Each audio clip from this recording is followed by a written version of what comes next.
Welcome, biology students. This is Mr. Yago, and I'm going to take you through section 8.2, phases of the cell cycle.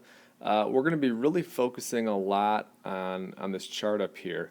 And I want you to realize a couple things before we begin. One, with this cell cycle, we're going to have a couple processes here. One would be interphase, which is going to be this G1S through G2, and then we're going to also touch on mitosis and cytokinesis, which are part of the cell cycle, but something you're going to be going into much greater detail later. So our major focus is just how a cell is going to go through these phases, okay?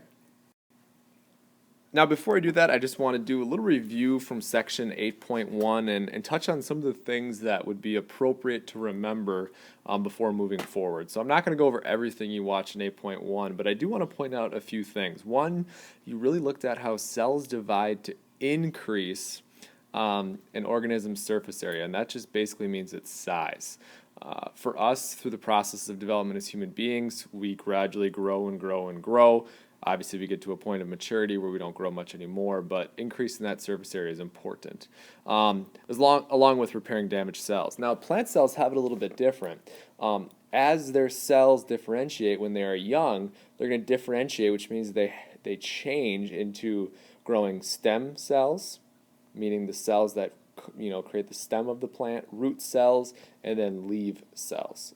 So there is a little bit of an example of how a unicellular, or not a unicellular, but one cell can then differentiate to these different parts. Now, for us as eukaryotic cells, we have lots of cell specialization, which means that we differentiate into a lot of things. To name a few, we have muscle, nerve, skin, and we have the ability to divide and make cells out of that.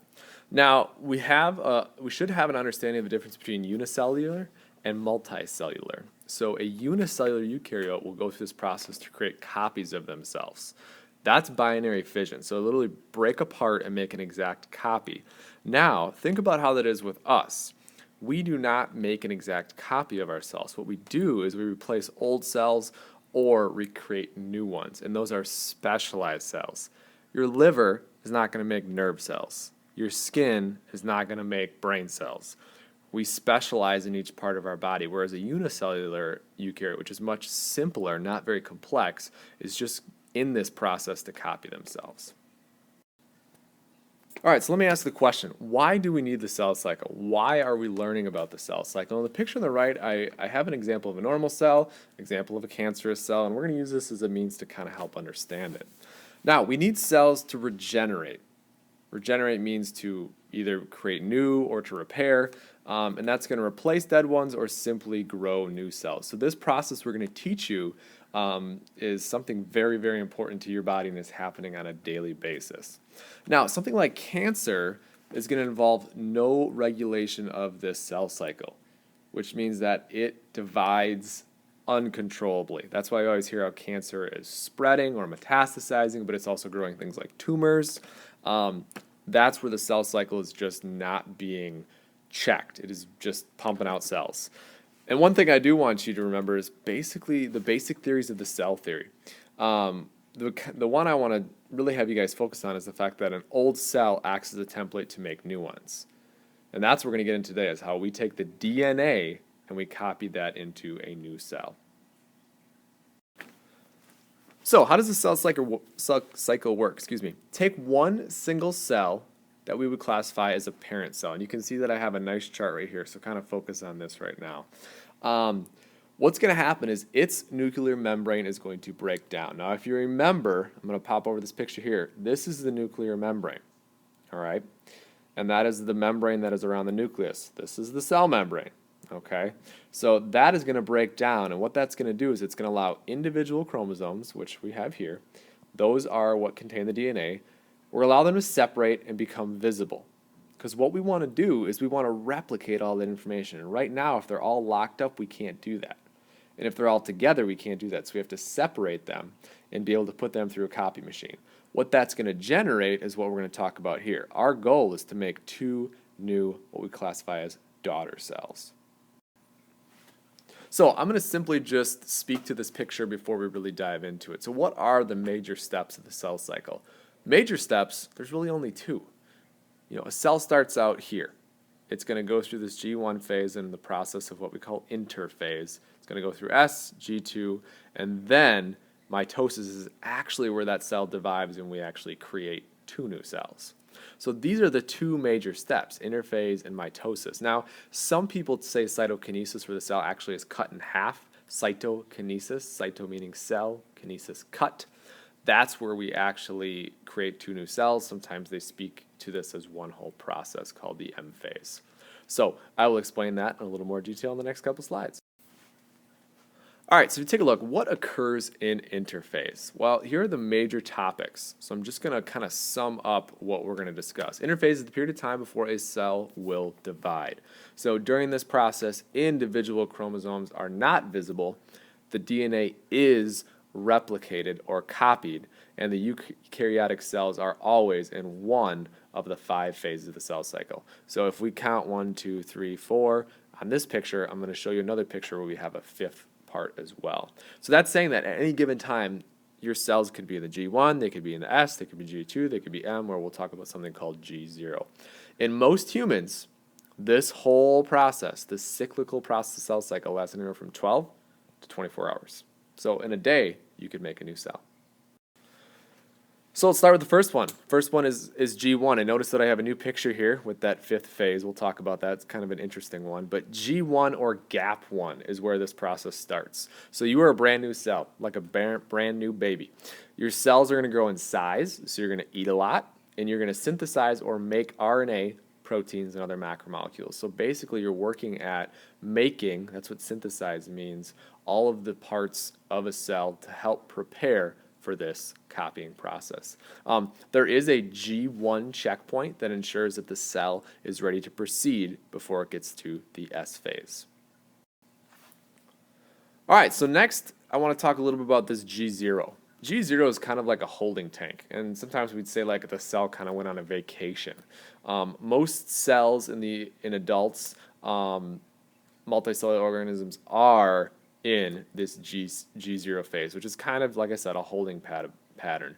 They are metabolically active, which metabolically to you as biology students means that they are going through their processes, they are taking in food, they are using energy, they are storing energy, they are alive. They're just not dividing. So now that we've gone through G1, there's going to be a point right where my cursor is in the top right. So you can see where it changes from yellow to green. This line right here, after a G1 checkpoint, we call this a restriction point. Okay, so it might hit a checkpoint here like, yeah, you're doing great, but it's going to hit this restriction point. And that is a point of no return. So if a cell is good enough to pass beyond this, it cannot go backwards. So the S phase, if they make it into this and pass that restriction point here, they are going to be replicating DNA, which means to copy it, and specifically the genetic information inside of that. And then what this is going to do is actually double the number of genes in the nucleus, meaning that you have basically taken all of the blueprints of that cell, how to make every single part and make an exact copy. Because remember, what's our goal of the cell cycle? To make more cells. All right, after that, we are going to make it out of the S phase. We have replicated all the DNA. Once the cell passes through the S phase, we now enter G2, which is a preparation for mitosis. More growth is going to occur, more synthesizing of proteins, which again, synthesize means to make. And once it reaches this point right here where we shift almost into red, there's going to be another checkpoint. And that's basically saying, is the cell healthy enough to divide? Do we have all of the DNA we need? Do we have enough growth? Is the cell big enough? If so, it'll pass this kind of G2 checkpoint here, and it'll hop into what we classify as the M phase. Now today, we're just calling it the M phase. When you go through the process of mitosis later, we're going to talk about how it has its own phases of prophase, metaphase, anaphase, and telophase. All right, we have made it to our last phase, which we classify in this class as the M phase, M for mitosis. Now, cell growth and protein production have stopped, which means that we now have everything we need to make two new cells. So the cell's energy is focused on the complex and orderly division into two similar daughter cells. So one cell is going to become two. All right, now it's not taking that one cell and basically making 3, what we're doing is actually taking that information out, copying it, and then you have the old cell and the new cell. So no, mitosis is much shorter than interphase. If you look at this process here, it is just a quarter of this pie here. And it may last perhaps 1 to 2 hours. And we will go through its steps in more detail. But as in both G1 and G2, there is a checkpoint in the middle of mitosis, which we classify as the metaphase. So that would probably be on this white line right here that I'm pointing to off to the side. And that ensures that the cell is ready to complete. Because you will notice that when we talk about metaphase, that's where all of that genetic information kind of lines up. And then this is where it splits and we kind of pull into 2 different cells. Now, once the M phase is complete, the cell goes through the process of cytokinesis. And as I mentioned before, and I'm bouncing back to that older picture, cytokinesis is it varies. Sometimes people talk about it as a process of mitosis. Some people call it separate. But all that means is that you didn't quite cut the cord between those 2 cells. So if you look in this picture down here, here's telophase. And if you remember from the last slide, that was that last phase of mitosis. Notice that we have all the genetic information here, all the genetic information here, but we still are attached. When that cleavage furrow forms, which basically means we cut right down the middle, that is cytokinesis. Cell, cytokinesis, cut. That's when we get those 2 new daughter cells. So basically this cyclical process of interphase and each and every one of its processes inside of that and mitosis is going to help you take 1 cell and make 2. Now, there are some variations in cell growth during the cell cycle, and I'm going to speak to a lot of cells that are found in your body. Since I teach human phys, I got a little bit of knowledge to drop on you. But basically, I want to start to speak with bone cells. Bone cells are constantly dividing to produce and replacements for worn out blood cells. Your bones in your marrow actually make your blood. It's pretty cool. But they are constantly going through this whole cyclical process. Skin cells, on the other hand, are also doing that. They do it much faster.